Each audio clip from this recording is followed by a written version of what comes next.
Salut à tous, c'est Erkil pour Poker Stratégie. Voici la 16e partie des sit and go à chaque blind level. Dans cette vidéo, je vais étudier les sit and go en 20 $ pour les blinds 20. Alors, les spécificités du buy-in, donc comme je le disais, en 10 $, on a encore quelques fiches, et ça, quel que soit le buy-in, je dirais toujours, on a quelques fiches, sinon ça serait pas intéressant de jouer à ces niveaux s'il y avait que du bon joueur en face de nous. Des tags, pas mal de tags. Je dirais, bon, si on a moins de 3 fiches, c'est qu'on n'est pas sur une bonne table. Des tags, donc pareil, on va souvent avoir du coup le reste de tags. Et parmi ces tags, de bons régulars. Je pense que là, en 20 $, on peut vraiment commencer à parler de bons régulars, d'avoir une probabilité assez élevée d'avoir plusieurs bons régulars à notre table, 2, 3 personnes, que si jamais vous jouez en 20 $, mettons 2, 3 fois par semaine, au bout d'un mois où vous jouez, vous avez repéré à chaque fois que vous vous connecterez, vous direz bah tiens, sur cette table je connais lui, je connais lui. Voilà. Si vous jouez tous les jours, il y aura des personnes que vous croiserez tous les jours. À partir des 20 $, je pense que vraiment là on peut dire qu'il y a pas mal de joueurs que l'on peut repérer. Donc c'est des joueurs que l'on va connaître, sur lesquels on va avoir beaucoup de reads, mais au contraire, c'est aussi des joueurs qui vont vous connaître. Donc il faut bien faire attention, commencer à bien faire attention à ça.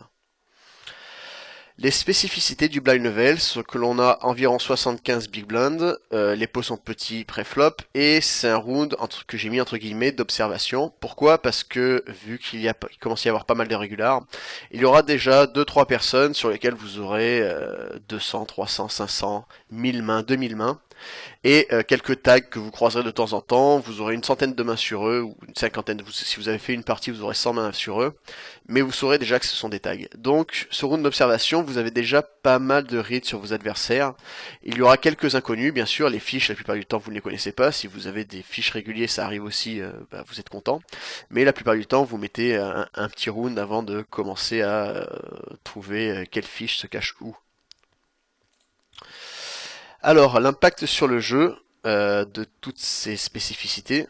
Donc, comme à tous les buy-in, le jeu pré-flop sert à préparer le post-flop. Ça, je le redirai toujours au blind 20, que ce soit en 20 $, 100 $.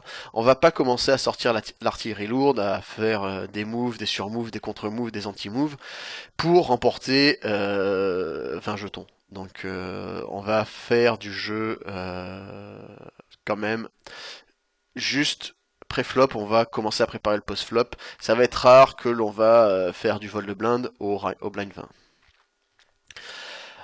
On va donc jouer les monsters selon la LSHC, la Starting Hand Chart. Donc je l'ai mis entre guillemets parce que bien sûr là vous commencez à voir votre jeu. Vous avez fait vos armes au 1 $, 2 $, 5 $, 10 $. En 10 $, vous devez avoir commencé à adapter un peu votre jeu à la table et à vos goûts. Maintenant, vous avez fait vos propres starting hand charts, je dirais, entre guillemets, encore une fois. Ce ne sont plus des starting hand charts, mais des mains que vous allez relancer, non pas parce que vous avez le feeling, quand on joue en 1 $, qu'on découvre le poker, ben c'est tiens, je sais pas, là je le sens bien cette main, là j'ai 9-10 suited, je suis en milieu de position, je le sens bien aujourd'hui, j'y vais. Non, là c'est pas ça du tout. C'est juste que vous avez des mains que vous aimez bien jouer de telle manière, d'une autre manière, dont vous allez pouvoir sortir complètement des sentiers battus, mais tout en gardant une ligne quand même crédible, une ligne positive. Il ne faut pas commencer à relancer n'importe quoi, tout et n'importe quoi, à tort et à travers. Et je le mets entre guillemets aussi parce que il y a deux concepts qui vont commencer à gagner en importance, Deception et Advertise. Alors, Deception, c'est le fait d'essayer de dissimuler sa main.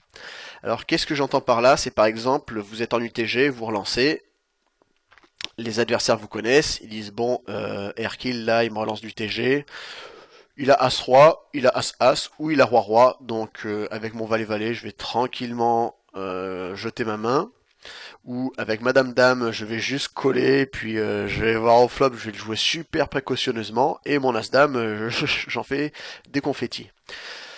Donc ça, ben voilà, tous les adversaires qui, comme vous avez des reads sur vos adversaires, vous utilisez souvent des trackers, eux aussi vont avoir quasiment tous des trackers, les adversaires, les régulars, et ils vont avoir des dizaines, des centaines de mains sur vous. Donc ils vont savoir que UTG vous relancez tel type de main. La Deception, c'est en fait se permettre de temps en temps de relancer des mains, de casser cette vision en relançant des mains qui sont complètement différentes. Par exemple, en UTG, je peux introduire Dame Valet Suited, Valet 10 Suited et les pocket pairs de Pocket 8 à Pocket 10, par exemple. Parce que ce sont des mains que j'aime bien jouer en ayant relancé, parce que je pense que je peux les jouer de manière positive. Mais il faut faire attention. Ici, je l'ai mis avec un gros point d'interrogation, j'aurais même pu en mettre plusieurs. Parce que, comme je le disais en introduction, nous allons avoir encore pas mal de fiches. Au moins 2-3, sinon c'est que vous êtes vraiment tombé sur la mauvaise table. Il va y avoir du tag, mais du tag, pas du sinking tag, je dirais, donc du joueur tight agressif, mais qui réfléchit pas encore assez, qui a un jeu très standardisé, mais qui va réfléchir avec ses cartes, qui va pas réfléchir en se disant lui il me relance du TG, il est tag, donc il a cette range. Et du coup, contre tout ce type de joueur, la Deception, ça marche pas parce que vous allez être payé par des As-Valets quand vous êtes en Big Blind et il n'y aura pas besoin du coup de venir jouer des... Enfin, ça va être négatif de jouer des mains comme Dame Valet, ce genre de choses. Et il y a encore beaucoup trop de joueurs comme ça sur la plupart des tables, donc on va pas encore pouvoir investir des jetons pour cette Deception qui va seulement marcher sur deux adversaires, en moyenne je dirais, des fois 1, des fois 3, des fois 4 si vous avez vraiment pas de bol, sur les adversaires qui sont là, qui vous connaissent, et pour qui vous êtes l'adversaire à abattre, ou si c'est possible, ou à éviter le reste du temps. Donc voilà, un gros point d'interrogation là, en 20$ sur la Deception. Advertise, c'est pareil. Alors, Advertise, ça va marcher contre le tag moyen, qui va utiliser un tracker et qui va pas trop réfléchir. Ça va être ça va être en fait advertise, c'est on pourrait traduire par limite se faire de la pub, quelque chose comme ça, je pense. Qui en fait ça signifie que l'on va essayer de faire croire qu'on est un type de joueur. Donc par exemple vous allez relancer dans tous les sens et derrière vous allez rapidement avoir un jeu de tag. Donc vous allez dire c'est quelque chose d'assez compliqué à mettre en œuvre si pareil à cause de ce que j'ai dit avant que ça va seulement toucher 2-3 joueurs, ceux qui font vraiment attention. Donc encore une fois, ça c'est avec un gros point d'interrogation. Comment faire pour avoir pour se servir de ça, de ce concept? En fait, c'est tout simplement en adaptant son jeu, vu que la plupart du temps les joueurs, leur read, ça va être leur tracker. Si lorsque vous avez des joueurs tag derrière, vous êtes très loose, et lorsque vous avez du fiche derrière, vous êtes très serré, dans ce cas-là, ça va tromper complètement leurs stats. Et lorsque vous jouerez contre eux, ils vous verront plus loose que ce que vous n'êtes plus serré pardon que ce que vous n'êtes en vérité. Donc voilà, l'adaptation, rien que l'adaptation du jeu au type d'adversaire en face et le fait que les adversaires vont se baser à 95% sur leur tracker pour analyser votre jeu, fait que déjà vous aurez ce concept qui va être utilisé pour améliorer votre jeu contre les régulars. Donc pensez bien à faire ça, à venir modifier votre jeu en fonction des adversaires que vous avez. Ça vous permettra, même au blind 20, ça vous permettra d'avoir ça, de tromper l'adversaire. Donc là, ça devient important de commencer à tromper l'adversaire, vu qu'il y a beaucoup d'adversaires qui vont commencer à prendre des notes, à avoir des reads sur vous. Pour les relances, je conseille encore de les faire à 4 big blind plus une piper, encore une fois, parce qu'il y a beaucoup de joueurs pas très très bons. On risque encore, si l'on relance moins cher, de se retrouver dans des multi-weapons, ce que l'on veut en général éviter. Et si on joue, en fait on va le faire principalement si on ne joue que ces grosses mains. Ce que l'on va très souvent faire au blind 20. Par contre, si jamais vous êtes sur une table entièrement composée de régulars et de tags, vous pouvez très bien vous permettre de relancer à 3 big blind plus une par limper, voire limite même moins, même si je le déconseille au blind 20 de relancer à 75, c'est quand même prendre pas mal de risques. Il faut bien faire attention dans ce cas-là et bien adapter son jeu post-flop. Il faut pas le faire tant que vous n'avez pas compris l'adaptation à faire au jeu post-flop en faisant ce type de relance. Parce que là, vous permettez à tout type de main toutes les mains potentielles en fait à rentrer dans le coup, alors qu'une relance à 4 Big Blind plus une par limper, les mains potentielles ne peuvent pas être jouées positivement. Donc un joueur tag ou un joueur régular en face de vous, si vous avez relancé à 4 Big Blind plus une par limper, vous savez très bien qu'il n'aura pas une petite pocket, un Dame Valley Suited, ce genre de choses. Isoler le fiche, j'ai enlevé le point d'interrogation, ça commence à devenir un peu plus important. Bon, j'aurais pu encore laisser un point d'interrogation quand même en 20$. Je pense qu'à partir des 50$, ça devient vraiment très important d'isoler le fiche. Ici, on peut encore se permettre de l'isoler qu'avec le top de sa range. Mais il est quand même bien de commencer à essayer de le faire de plus en plus souvent avec des mains de plus en plus marginales, je dirais. L'épée, enfin, plus en plus marginal, on va pas jouer non plus des choses où on va soi-même se faire de la value contre où on va être derrière la range du fiche, bien sûr. Il faut toujours avoir des mains qui dominent la range du fiche, sinon ça ne sert à rien. Ou que l'on va pouvoir jouer profitablement contre les fiches. On va pas jouer un 7-5 offsuit, tout ça parce qu'un fiche est venu dans le jeu. Limper les pocket pairs en early position, j'ai mis un point d'interrogation. Pourquoi? Parce que vous avez des tags où vous avez, disons, du régular en fin de position. Vous limpez le pocket pair. Si vous limpez que vos pocket pairs en early position, vous êtes en train de dire ouh, j'ai une pocket pair. Ça vous dérangerait de relancer à 150 histoire que je puisse pas venir payer parce que j'aurais pas la cote. Donc là, moi c'est ce que je fais hein, clairement à partir des 20$.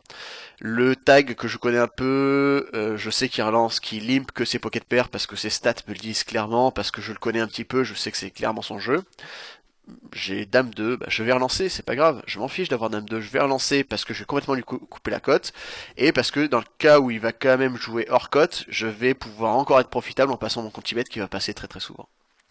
Donc faites bien attention en fonction de qui il y a dans le coup, à limper en first in, vous aurez souvent ce panneau un peu accroché en disant si vous faites ça qu'avec vos pockets, youhou, attention j'ai une pocket. Donc non seulement vous n'allez pas faire de value lorsque vous allez toucher votre set parce que les mecs dès que vous allez vous énerver vont se dire ah il a son set, bon bah je me couche avec mes as. Et par contre le reste du temps vous allez vous faire sortir du coup très facilement. Les relancer en late position, là ça devient quelque chose d'assez classique maintenant en 20$. Pareil, ça dépendra, quand je dis en 20$, faites attention à qui il y a derrière vous. Si vous avez 3 tags, puis 2 régulars, puis vous, et après le reste c'est des fiches, vous allez pas jouer comme si vous étiez en 20$ une fois que tous les régulars et les bons joueurs ont foldé. Vous allez vous considérer, maintenant que tous les bons ont passé, que vous êtes sur une table de 1$, ça sera exactement pareil. Il faut toujours s'adapter bien sûr aux joueurs qu'il y a derrière soi qui restent à parler. Mais de manière générale, en 20$, on va relancer ses pocket pairs en late position justement pour ces concepts, pour cacher son jeu, pour pas que les adversaires puissent dire attention là il a 7-7, enfin il a entre 2-2 et 10-10 parce que il a limpé. Overlead de main potentielle, ça reste largement d'actualité. Maintenant vous savez bien les jouer, vous avez commencé à les jouer de temps en temps au blind en 10$. Normalement, maintenant ici, vous commencez à avoir l'habitude de ce type de jeu. Ça va être quelque chose qui va être clairement rentré dans vos classiques, les choses pour lesquelles vous n'avez plus besoin de réfléchir à comment jouer valet 10 suited en position ou hors de position, même de temps en temps, post-flop. C'est donc vous pouvez venir le faire selon qui est dans le coup, selon les codes qui vous sont offertes. Estimation des ranges adverses pour payer une relance, donc là ça devient bien sûr de plus en plus important. Comme je le disais tout à l'heure, ce que font vos adversaires sur vous en se disant il est UTG, il a relancé, il a As-Roi ou ou Roi-Roi plus, vous devez faire pareil avec vos adversaires. Bien sûr, regardez ceux qui font de la deception, ce genre de choses, ceux qui essayent de camoufler leurs mains. Se baser sur les stats un peu de son tracker, ce genre de choses pour voir quels sont les ranges de vos adversaires, ça devient vraiment très important. À partir du moment où l'adversaire devient bon, c'est plus compliqué pour moi de venir avoir des moves faciles, des moves standards pour faire de la value. Maintenant, je suis contre un joueur qui, comme moi, va réfléchir un petit peu. Ça me donne un désavantage parce qu'il réfléchit, mais l'avantage que je gagne, c'est que je peux vraiment penser à essayer de deviner, d'analyser son jeu pour voir quelle est sa range. Donc on a le désavantage du fait qu'il soit plus intelligent, qu'on va moins facilement l'embarquer avec une bottom pair à jouer son tapis, ce genre de choses, mais par contre, vu qu'il a un jeu plus réfléchi, on va souvent pouvoir lui donner des ranges plus précises que les autres types de joueurs, donc il faut se servir de cette donnée. Enfin, maintenant on commence vraiment, j'avais commencé un peu à l'évoquer en 10 dollars, mais maintenant ça devient vraiment quelque chose qui va être standard. Les conti-bets, les semi-bluffs, les floatings, ce genre de move. Post-flop, maintenant que nous avons de la full equity, euh, ça va être quelque chose d'assez classique à utiliser. Nous ne sommes plus à no fold equity land, nous arrivons dans un endroit où les joueurs savent que quand on paye, il faut quand même avoir une bonne raison, il faut avoir une main, on va pas payer avec une overcard et un tirage backdoor gutshot. Bon, donc ça nous permet d'avoir des bonnes full equity et donc d'essayer de placer différents types de moves selon l'analyse que l'on fera du board, selon l'analyse que l'on fera de la situation, de la main, de comment s'est déroulé le coup. Ok, voilà, bon, après cette petite introduction, on va pouvoir passer aux revues des différentes tables. Alors voici la première table. Comme pour les 10 dollars, je fais ça sous Hold'em Manager pour avoir les stats de mes adversaires parce que ça commence vraiment à devenir important. Juste un petit tour d'horizon des statistiques que j'affiche. On va prendre par exemple les stats sur Dino Alot. Alors nous avons le VPIP, le PFR, le 3-bet, le fold de tout 3-bet. Avec les couleurs, tout ce qui est rouge, ça sera serré. Jaune, ça sera orange, ça va être un peu loose, mais ça reste bon. Jaune, ça va être un peu trop loose. Et vert, ça va être fiche. Donc VPIP, PFR, 3 bêtes, fold de tout 3 bêtes. Et nombre de big blind. Donc ça, c'est tout le jeu pré-flop. Ici, ça va être le jeu post-flop avec l'aggression factor, le conti bet, le fold de tout conti bet, le check raise au flop et le one to showdown. Et sur ce côté, ça va être l'agression en blind noir. Ici, ça va être l'attempt to steal. Ici, le re-steal en small blind, donc la défense active en small blind. Et ici, le re-steal en big blind, donc la défense active en big blind. De ce côté, je vais avoir au contraire la passivité avec de ce côté le fold to re-steal, pardon. Enfin, c'est pas la passivité, c'est la wikitude, disons. Donc là, c'est le fold to re-steal. Ici, le fold to steal en small blind, et ici, le fold to steal en big blind. Ok. Donc il y a certaines stats comme le fold to re-steal, vous remarquez qu'on a très difficilement des stats dessus. Là j'ai une stat euh, en full ring en tout cas, alors que j'ai déjà 700 mains sur lui. Donc c'est quelque chose qui sera vraiment utilisé que contre les joueurs. Il faut faire attention de voir d'abord combien de données on a sur eux avant de prendre en compte ce type de read. Alors on peut commencer. Donc première situation, As-Val et Suited en Big Blind. Euh, alors j'ai Dino Alot. Alors j'ai d'abord un joueur pas très bon qui vient limper. Dino Alot qui call aussi en deuxième et le small blind. Ici, As-Val et Suited, je suis au devant de leur range. J'aurais limite pu tenter une relance. Le problème c'est je pense assez souvent faire folder Dino Alot, mais ce type d'adversaire, je suis pas certain d'avoir beaucoup de fold equity. Et ça m'embêterait de venir jouer As-Val et Suited hors de position, donc je préférais juste checker aussi. C'est limite une main avec un assez bon potentiel, donc ça me dérange pas trop de jouer dans un jeu, dans une main à 4 joueurs, ça va pas mal se défendre aussi. Alors je touche un flop plutôt pas mal avec une overcard plus le tirage max. Ici, j'ai préféré le jouer passivement. Parce qu'on est quand même très nombreux, je pense avoir assez peu de fold equity. J'ai pas envie de commencer à prendre un coin flip parce que si quelqu'un est sur une dame, il peut y avoir du as-dame aussi en face, contre lesquels j'ai pas énormément d'outs. Donc par exemple lui il peut très bien avoir as-dame et ne pas avoir relancé. Peut-être même Adonos qui était en UTG, qui va pas relancer peut-être as-dame. En plus c'est un joueur assez passif, donc c'est possible. Donc ici, je préfère check-coller, plutôt que jouer ça agressivement à ce niveau de blinde. Il n'y a pas encore vraiment assez à gagner pour jouer ce type de main agressivement. La turn m'ouvre en plus un gutshot avec le 10 qui me donne la quinte. La quinte, enfin contre roi 10 par exemple, je suis donc valet 10 a déjà la quinte et roi valet pardon me bouffe, me fait avoir une énorme cote implicite inverse dans le cas où je touche mon 10, vu que je serais prêt à investir beaucoup de jetons, mais ça fait quand même qu'une seule main dans ce cas-là, donc c'est pas trop gênant. Euh, donc un donc bet limite de ce joueur, parce qu'à part 6-7 qui aurait complété la quinte, à moins qu'il a 8, mais bon ça c'est, ou dame 8 peut-être.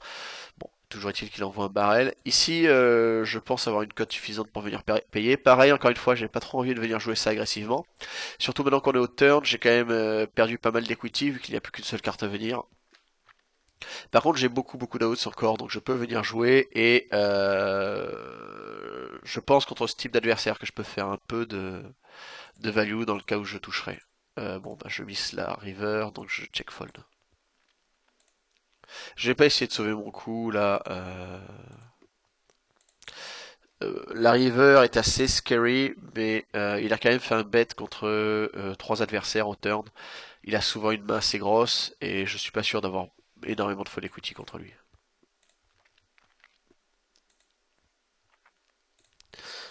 Ok, donc tout ça c'est des folds très standards, bien sûr, je reviendrai pas dessus. Moi il y a un peu mes stats au milieu, je vais pousser ça. Ok, bon, on arrive au blind 30, donc table suivante. Alors voici la table suivante. Bon, nous avons un gros fiche ici, ici aussi. Un joueur pas trop mauvais, un régular, je dirais, j'ai 300, enfin un joueur que j'ai croisé assez souvent, mais qui a des stats assez bizarres. Et Dino Alot encore une fois. As-10, bien sûr, je vais pas le relancer du TG plus 1. Typiquement, ça va être le type de main que je ne vais jamais relancer en UTG plus 1.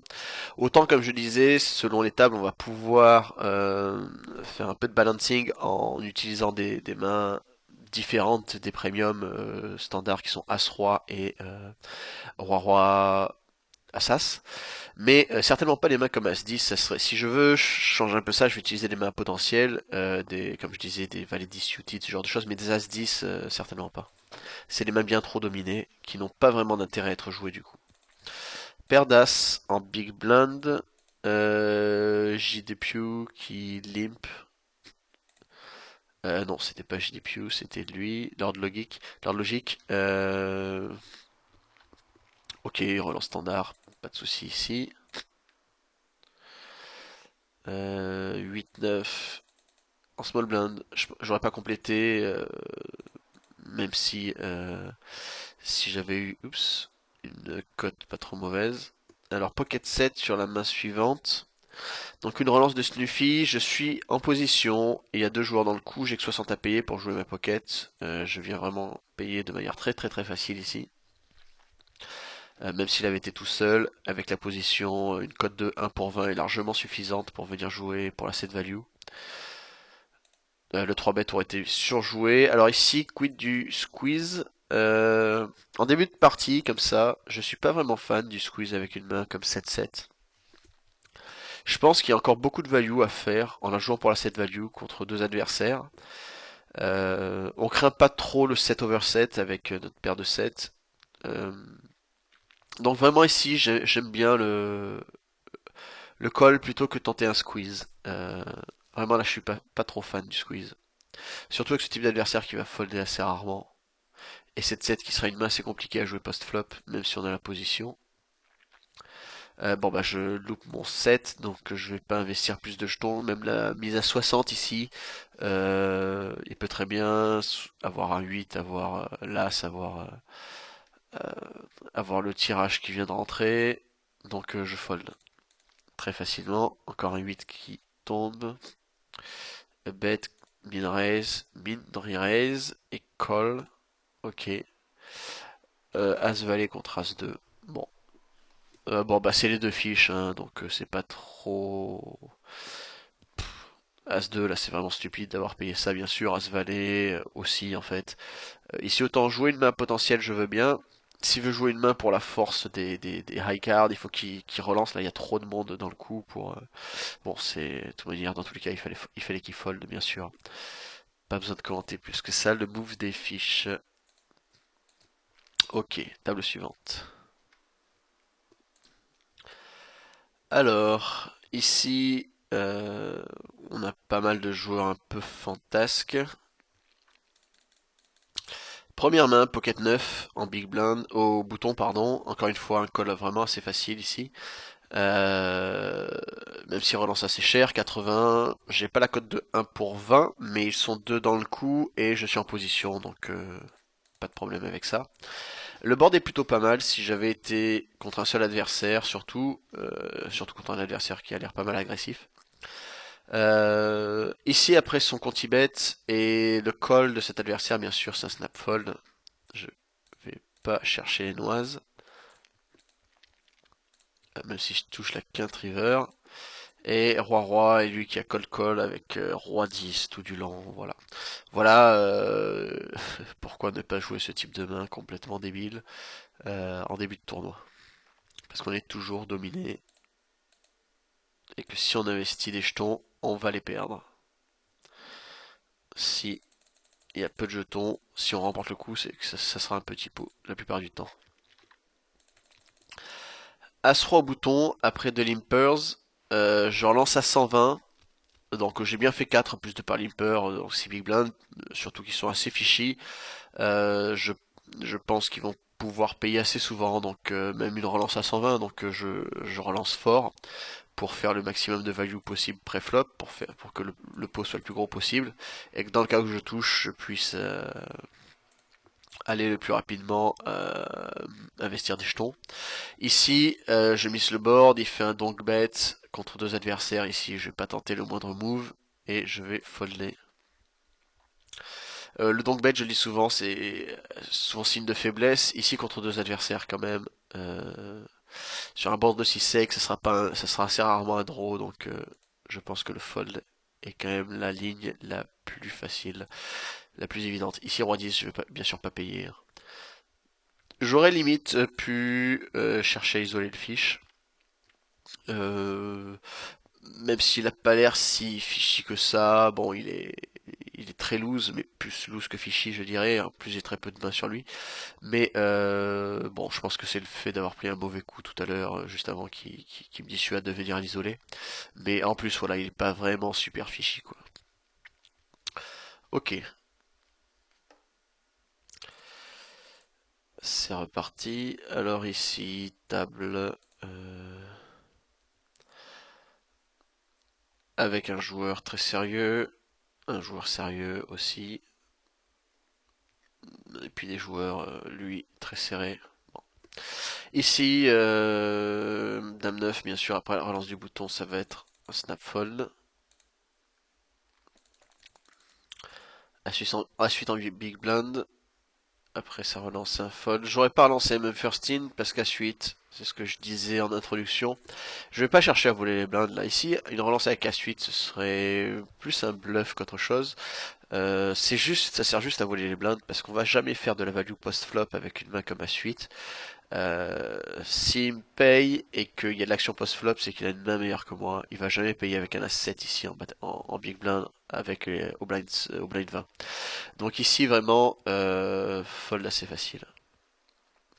Contre un joueur débile, bon, même contre un joueur débile à 8, c'est un peu limite. As-9, suited, pareil, pas vraiment d'intérêt à relancer à part voler les blindes. As-Dame, après une grosse relance à 5 big blind du TG plus 1, je vais pouvoir trouver un fold.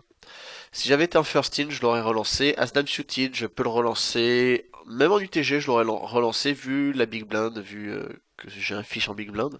Pourquoi pas. S'il avait été en plus late position, à partir du milieu de parole, j'aurais pu trouver un call avec As-Dame, mais là, la relance est quand même très chère.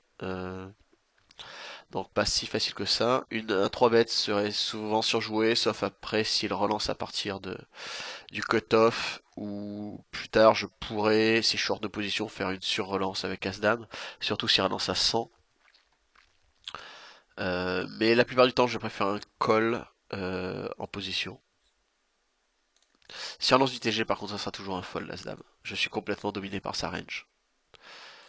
Bon, il limp pas beaucoup, mais il a quand même que 9 de PFR, donc ça reste standard ça, et je pense pas qu'il relance As Valet UTG, donc je suis complètement dominé. Ok, un donc bet à la taille du pot de joueur, parfait. Paire d'As, bien sûr, une relance. Alors, alors ici donc une relance de UTG, un call du bouton et un squeeze du small blind. D'un small blind qui a l'air un peu fishy. Vous remarquez que je fais des efforts pour ne plus utiliser le terme débile. Il a l'air un peu fishy, et je ne dis pas que c'est un gros fiche, je dis juste qu'il a l'air un peu fishy alors que c'est un gros fiche. Vous remarquez tous les efforts que je fais là. Du coup, je me permets une relance de fiche, je dirais. C'est stupide, hein, ça vous faites jamais ça contre un bon joueur parce que vous lui dites attention, j'ai une monster, attention j'ai les as. Fold tes rois, j'ai les as. Et donc là, le bon joueur va folder ses rois. Euh, Ici, contre un fiche, enfin, contre quelqu'un qui a l'air un peu fishy, bon, pourquoi pas, pour inciter ce genre de choses horribles, qui est ce col là qui ressemble à rien du tout. Il y a déjà 1300 jetons dans le pot, il nous reste 800 jetons derrière, on est commit pré-flop, quel que soit le flop ici, il faut partir à tapis bien sûr, et quelle que soit sa main de toute manière. Et il a les dames, il a complètement surjoué sa main, hein, ici de UTG, bon bien sûr après, disons que son move n'était pas beau, ici j'ai relancé UTG, euh, oups, si vous êtes dans sa situation avec les dames, décidément j'ai du mal, si vous êtes dans sa situation avec les dames ici, après une relance UTG, un call de small blind, effectivement, le squeeze peut être pas mal. Pourquoi pas. Par contre, contre le 4 bet, il faut folder. Euh, Ici, je 4 bet pas à ce roi. Parce que lui, il est sur Dame Dame Plus en fait. Dame Dame Plus et peut-être As Roi de temps en temps. C'est tout. Donc, même As Roi, normalement, il l'a pas. Donc ici, je suis dominé par sa range. Donc avec les dames, ça serait un fold. Mais limite, il peut coller plutôt pré-flop. En la jouant pour l'overpair en faisant attention et ou en jouant pour la set value aussi. C'est un peu nitty, vous me direz, mais le problème c'est que ma range ici est tellement forte que les dames contre cette range, ça n'a pas une très très bonne equity. Ce joueur là, il est en train de dire en plus, attention j'ai As-Roi, bon, il peut avoir une pocket aussi, c'est possible. On peut regarder ça un peu, l'equity d'As-Dame contre nous.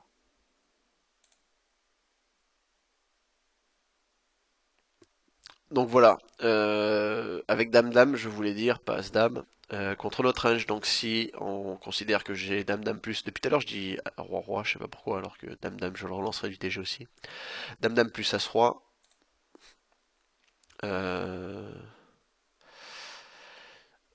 au call-caller, on peut lui donner As-Roi, peut-être un As-Dame, parce qu'il est un peu trop, il colle trop, un peu trop. On peut lui donner un Dame-Valet, donc une main un peu stupide, et pas mal de pocket. Et il a Dame-Dame. Donc avec Dame-Dame contre les ranges, là il est pas très bien, hein, il est pas très bien placé. 35% d'equity seulement. Euh, je reste favori. Si on enlève ce joueur, il est qu'à 40% d'equity. Voilà pourquoi ce n'est pas sous-jouer sa main que de jouer les dames passivement ici, parce que l'on n'est pas favori contre une relance d'UTG. Voilà. Bon, j'aurais pas été en UTG, bien sûr, les choses auraient été complètement différentes, mais là j'ai relancé l'UTG, il y a eu un caller. Ok, d'accord.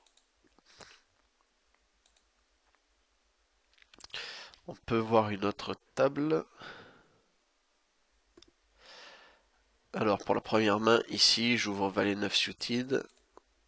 Une relance d'un joueur pas mal agressif.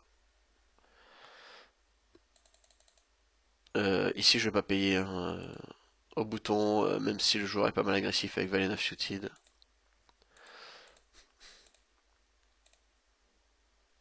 As-Roi, relance assez facile en UTG plus 1.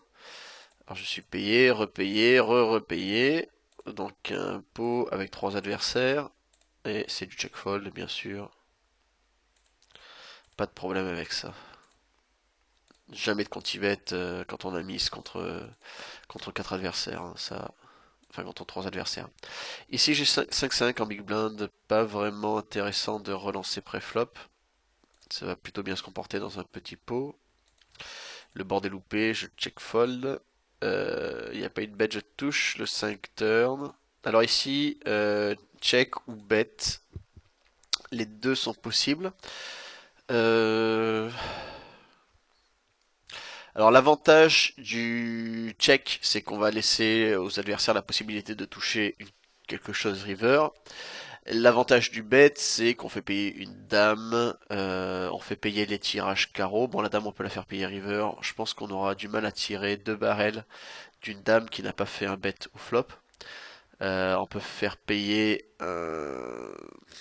un tirage carreau, alors que river, si le tirage ne s'est pas réalisé, on peut plus. Et pareil, si un carreau tombe, tout ce qui est petite dame et tout ce qui est va avoir plus de mal à payer un barrel. Tous les as vont avoir plus de mal à payer un barrel river. Ici, limite, on peut même faire payer un as, pourquoi pas, selon à quel point l'adversaire est mauvais. Donc je préfère faire un bet vu qu'il y a beaucoup d'adversaires et je remporte le pot. Faut faire attention aussi en cas de check qu'on a une cote implicite inverse énorme parce que si quelqu'un touche son overset, s'il y a une dame qui tombe et que le mec a une dame, s'il y a un 4 qui tombe que le mec fait carré, s'il y a un 6 qui tombe que le mec était sur 6-6, on va perdre beaucoup de jetons.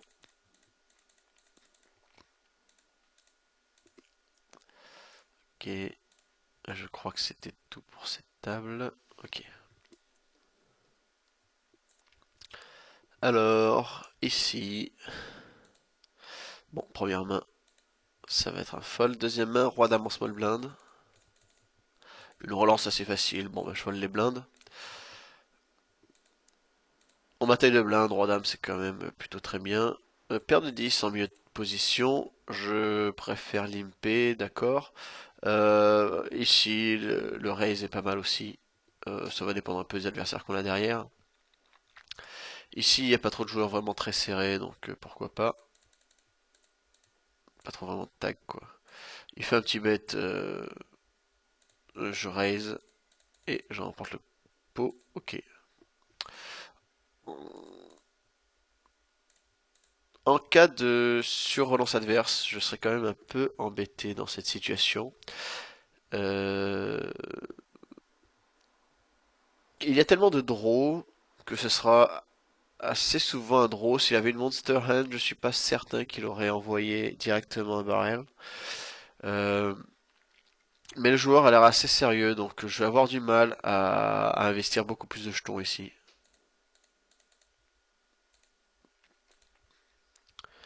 As-Dame suited dans UTG plus 1, je décide de relancer. Ouais. Euh, bon, beaucoup de tags, donc je suis pas certain que ce soit vraiment la meilleure des choses à faire. Paire de 7 au bouton. Je check behind, ça c'est pas très beau. La relance est bien mieux ici. Euh, c'est peut-être parce que j'avais déjà été dans pas mal de coups que je pensais avoir assez peu de full equity et pas faire grossir le pot pré-flop, mais bon, avec paire de 7, c'est quand même une main très bien pour relancer.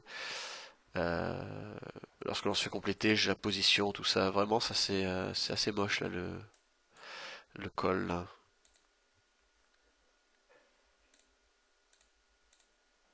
Ok, on peut passer à la table suivante. Ok, sur cette table-ci, il y a pas mal de joueurs loose. Euh, un joueur qui a l'air un peu sérieux et deux, pas trop loose, mais quand même un peu. Ok.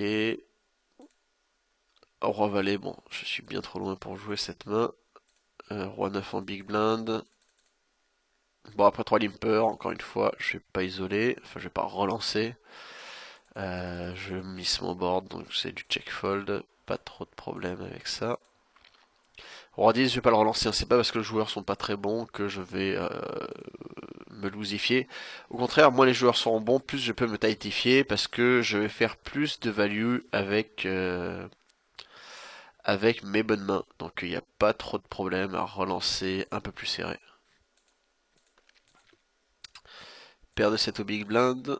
Donc un limp du UTG et un call du small blind. Euh... Ouais, ici, contre deux adversaires vraiment très calling station, la relance n'est pas forcément ce qu'il y a de mieux. J'ai mis sur mon board, donc je check fold. Alors je touche turn sur un board qui s'est un peu dégradé avec beaucoup de tirages partout.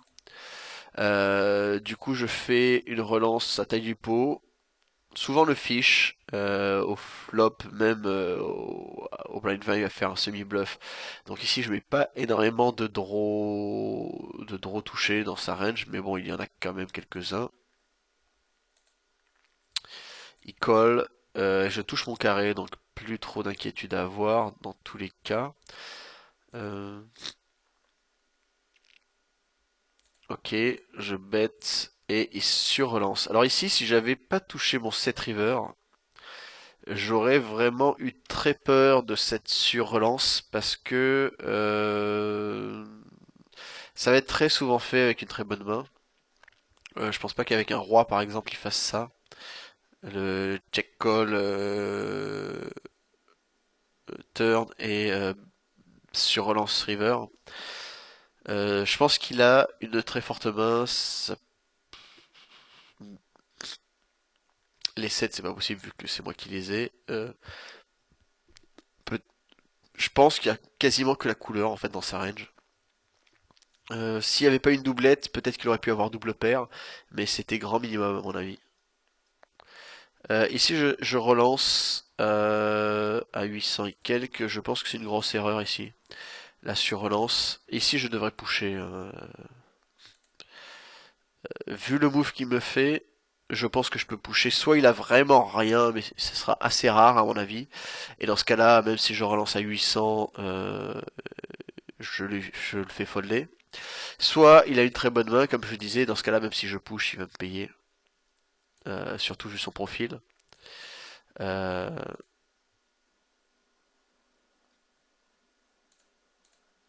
donc ici, je pense pas que ce soit que le sizing soit bon. Ici, j'aurais dû envoyer le tapis.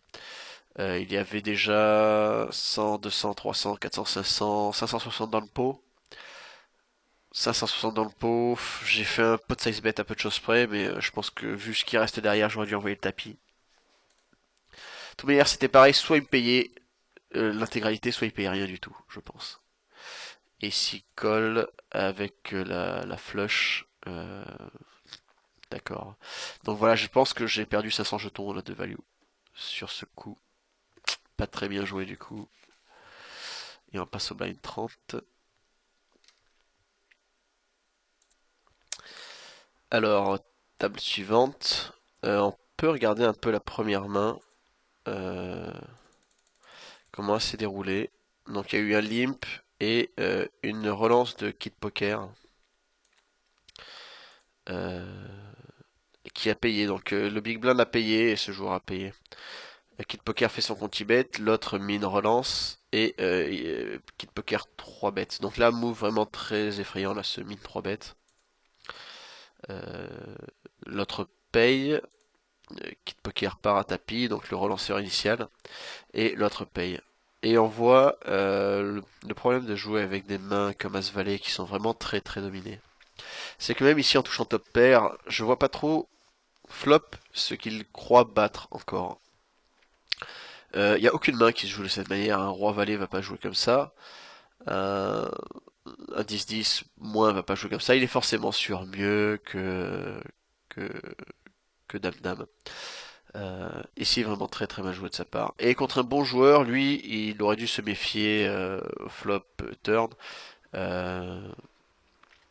par rapport à tant d'agression, mais bon, contre un joueur unknown, facile d'aller à tapis là dans cette situation. Main 2, roi dame suited, une relance du cutoff, pas trop de problème. Dame 10 suited au bouton, un walk, d'accord. Pocket dame en small blind, donc un limper de limper, et bah, du coup j'isole, enfin je relance.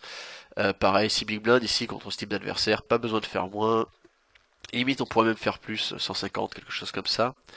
Euh, le premier fold et le deuxième paye, d'accord. Un 44 47-24 va assez souvent limp, assez rarement limp fold quand même. Et ici je suis prêt à investir mon tapis là-dessus. Ok. Dame 3, tout ça, ce sont des folds assez faciles. Ok. Alors, table suivante. Première main, Dame 4, off. On a un free play. Donc je touche top pair sur ce board contre deux adversaires. Et je décide de faire un bet à 35 parce que ici, j'aime bien le bet parce que je peux faire payer énormément de choses. Bien sûr, toutes les dames me battent, mais je peux assez facilement faire payer un 10, peut-être même un 8, c'est un peu moins crédible, mais tous les 9 et tous les valets qui ont un tirage vont très souvent venir me payer là sur mon bet. Par contre, j'aime pas du tout la taille. 35, c'est beaucoup, c'est bien pas assez cher. J'aurais dû faire quelque chose comme 50 au minimum contre deux adversaires sur un board aussi connecté. Je trouve un payeur. Le 4 est parfait, bien sûr, parce que bon, si ça avait été un 5, par exemple, j'aurais encore pu renvoyer un barrel contre un joueur inconnu qui va être assez souvent un mauvais joueur. La plupart des bons joueurs, j'ai quand même déjà des stats sur eux. Euh, Ici, toutes les dames maintenant me passent derrière, donc bien sûr il y a valet 9 qui aurait pu slow player sur un tel board, mais c'est la seule chose, les 9 vont continuer de me payer, les valets vont continuer de me payer. Euh, donc je vais encore envoyer un barrel. Pareil, mon barrel à 90 est limite un peu faible, j'aurais préféré faire quelque chose comme 110, quelque chose comme ça, même si j'ai plus qu'un seul adversaire. Et si l'adversaire m'avait sur-relancé, ça aurait été une situation assez compliquée. Euh, mais il y a pas mal de tirages encore qui auraient pu me relancer, les valets, les neufs, les rois dames, donc selon la taille de leur relance, j'aurais assez souvent pu payer. La river est parfaite, je fais un bet à 210. Alors ici, je pense que j'aurais pu faire un sizing un peu plus faible, quelque chose comme 160. Parce que deux possibilités, soit il a vraiment une monster hand qui se play depuis le début, tel valet 9, soit il a une main assez faible, comme un 10, peut-être même un bon 8, et je vais avoir du mal à faire payer ses mains. Donc en fait, il a soit quelque chose de très fort, qui va me sur-relancer, c'est dans tous les cas, soit il a quelque chose de moyennement fort, avec lequel il va avoir du mal à payer une mise river, donc je vais plutôt lui faire une cote un peu plus alléchante. En sachant que les bonnes mains, de toute manière, vont me relancer, donc je manquerai pas de la value sur ses mains. Ici, il me sur-relance, donc bon, je le mets clairement sur un monster, mais avec la nuts, je peux difficilement folder. Il y a que Dame-Dame qui me bat ici, donc pas de souci. En fait, je dis des bêtises. 8-8 et 10-10 me battent parce qu'ils ont full 10 par les 4 alors que moi j'ai 4 par les dames. Il y a 8-8, 10-10, dame-dame. Ici par contre il y a le valet 9, ce genre de choses qui peuvent faire ça. Euh, toutes les doubles paires, dame 10, dame 8. Et je pense assez difficilement qu'une main comme 8, 8, 10, 10 aurait check call les deux streets. Donc je peux partir à tapis assez facilement. Et là il me montre les As, donc je l'avais pas du tout mis dans sa range, mais c'est parce que j'avais pas la note comme quoi c'était un fiche, là je peux le lire. Faire un move comme ça, c'est la définition du fiche, hein, ce genre de move, donc je peux pas utiliser d'autres termes, désolé. Mais clairement, bon, bien sûr, bon, y a pas besoin de commenter le move plus loin que Assas, c'est fort préflop. Voilà, point barre, y a rien d'autre à dire. Et c'est le seul endroit où il a pas mis de jeton en jeu, c'est préflop. Donc il a joué la main de la plus mauvaise manière possible. Demain plus tard, Roi Dame Sutil ici, je vais pas isoler parce que donc il y a un limp du TG d'un joueur qui va pas limper tant que ça, donc sa range est quand même assez resserrée. Et un deuxième limp aussi, donc ici je vais pas pouvoir, on peut plus trop parler d'isolation. Roi Dame c'est plus vraiment assez fort ici pour relancer. Ok,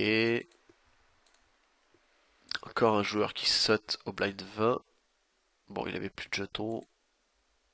D'accord, bon, je vais pas aller regarder ce qui lui arrivait, tant pis.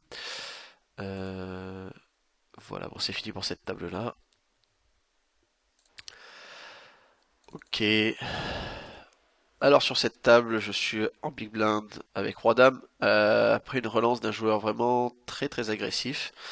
Sur cette main, il a 30% de relance. Bon, sur cette main, ça veut pas dire grand-chose. Il les a toutes jouées. C'est la septième main qu'il joue. Mais il en a relancé deux en fait. Donc c'est pas vraiment si significatif que ça, mais bon. Du coup, avec mon Roi-Dame, je préfère folder. Même si c'est une mine relance, même si...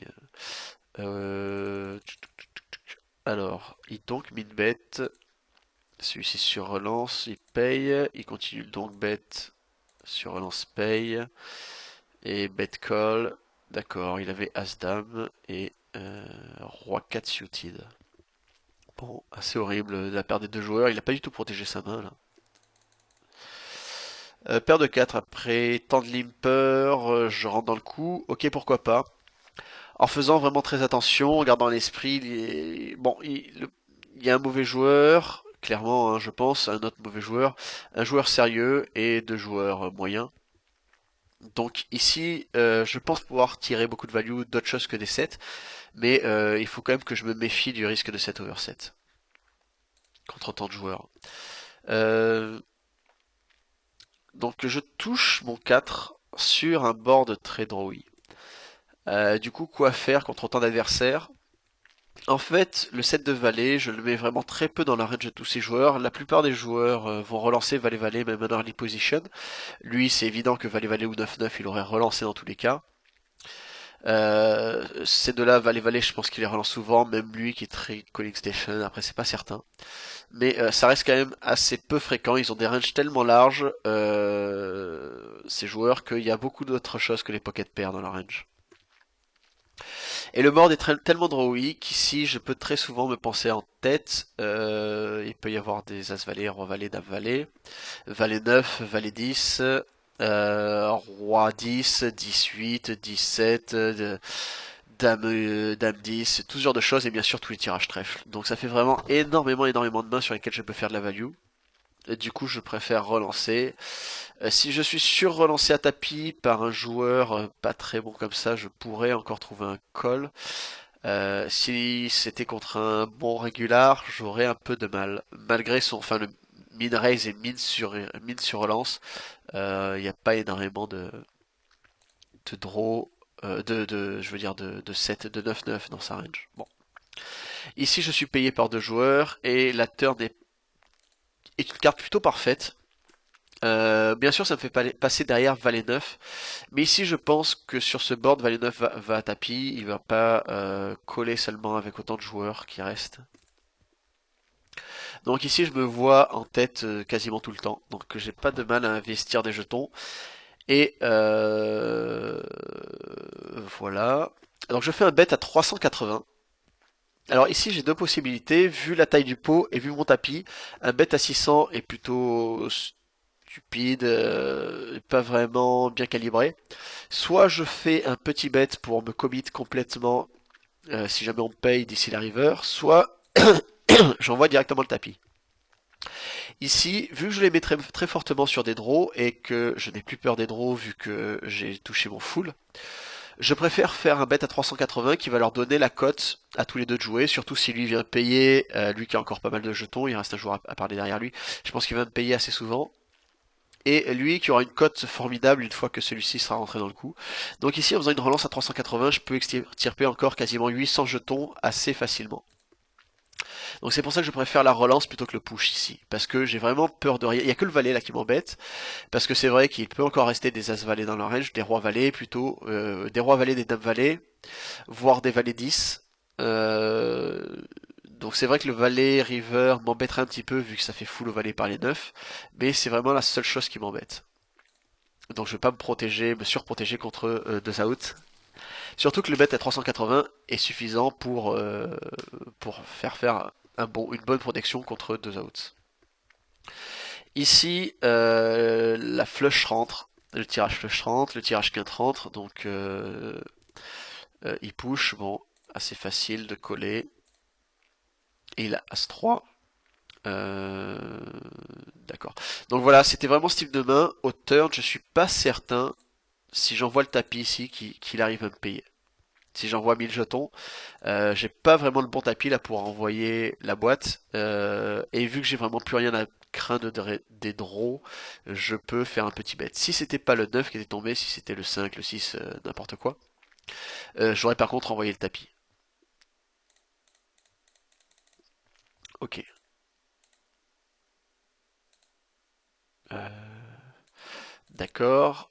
Ok, bah c'est fini pour cette table. Ok, voilà pour ce niveau de blind. Je pense qu'on a vu pas mal de situations. La vidéo doit commencer à être un petit peu longue, donc je vais m'arrêter là. Voilà, donc bon, commence à y avoir pas mal de différences. Je pense que le 10 dollars, le passage 10 dollars, 20 dollars sera celui après le passage 2 dollars et 5 dollars aussi, il y a pas mal de différences. Le passage 10-20 est celui aussi où il y a beaucoup de différences. Il y a une grosse différence entre le niveau des joueurs. Après 20, 30, 30, 50, c'est pas aussi flagrant que ça.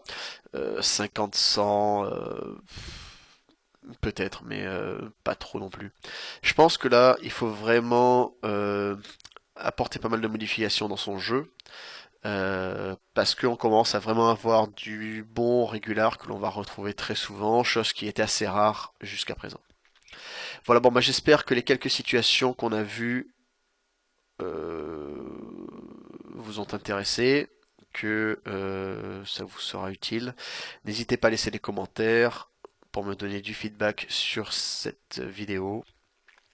La suite viendra bientôt pour les Blind 30.